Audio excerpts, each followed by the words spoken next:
Welcome back, dear students.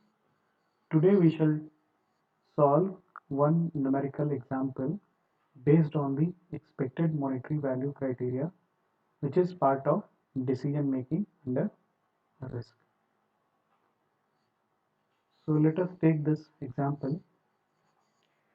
We have been given in the problem that there are three different acts or decision alternatives, and there are three states of nature associated with each decision alternative. Also, we are given the payoff for the combination of each decision alternative and state of nature. For example, here we have three alternative decision alternatives A1, A2 and A3, and corresponding to the decision each decision alternative there are three states of nature S1, S2 and S3, and for the combination of decision alternative A1 and state of nature S1, the conditional payoff is 25. This value may be in rupees. So we have 25 rupees payoff for the combination of state of nature S1 and alternative A1. Similarly, for decision alternative A2 and state of nature S1, we have a conditional payoff of minus 10. Now this is negative value, that means it is a loss. If this is the profit we earn when the alternative A1 is used and the corresponding state of nature is S1, then we are earning a profit of rupees 25 rupees. So similarly, if the decision alternative A2 is used and state of nature happens to be S1, the resultant or conditional loss is 10 rupees.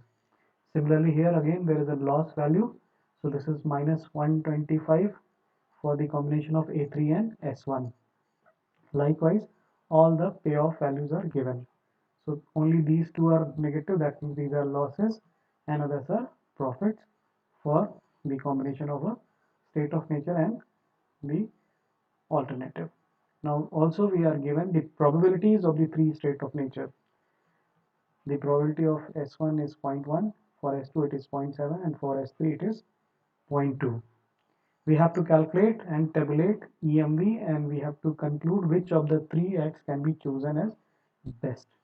So as we have discussed in the theory part of it, that under when we are taking decision under risk, we have the information about the probabilities associated with the state of nature for different alternatives. So let us see how we solve this problem. We will follow the working rule which we have discussed in the previous video.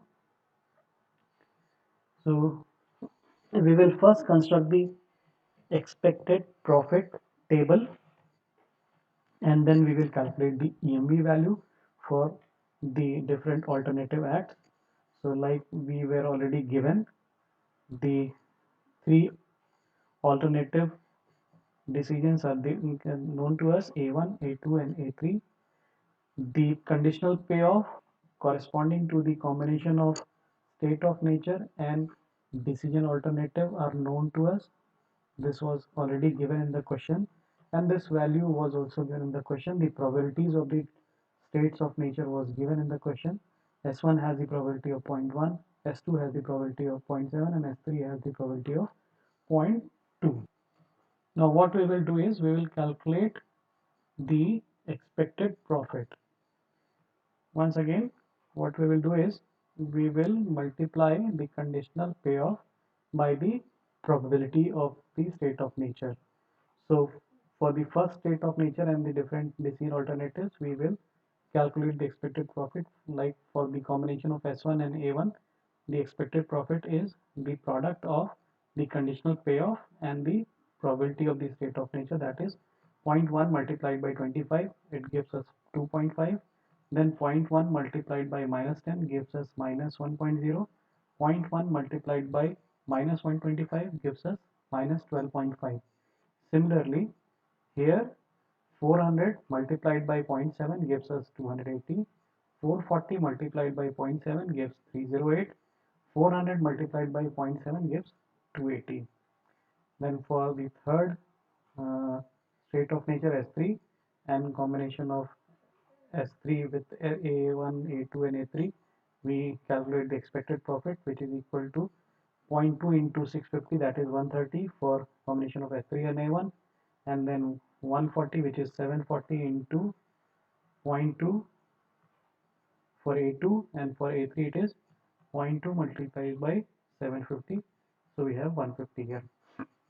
Now we calculate the expected monetary value, which is the sum of the product of the conditional payoff and the corresponding probability of the state of nature.